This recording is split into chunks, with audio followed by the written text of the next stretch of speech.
श्रीगौरी वक्त्रपद्मार्का श्रीविघ्नेशा गजानना उत्तिष्ठ सुरसम्पूज्या त्रैलोक्यं पालनं कुरु।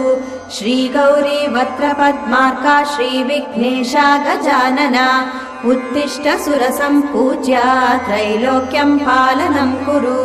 उत्तिष्ठोत्तिष्ठ हेरम्बा उत्तिष्ठ गणनायका उत्तिष्ठ करुणापूर्णा भक्तानां भाग्यदायका।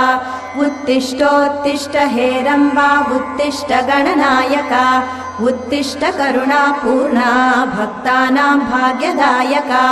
श्रीयाकुवाहन शिवात्मज दिव्यगात्रा श्रीभिन्नदन्तधनुजान्तक सूक्ष्मनेत्रा सर्वार्ति दुःखशमना फणिराजसूत्रा देवा गणेश्वर विभो तव सुप्रभातम्।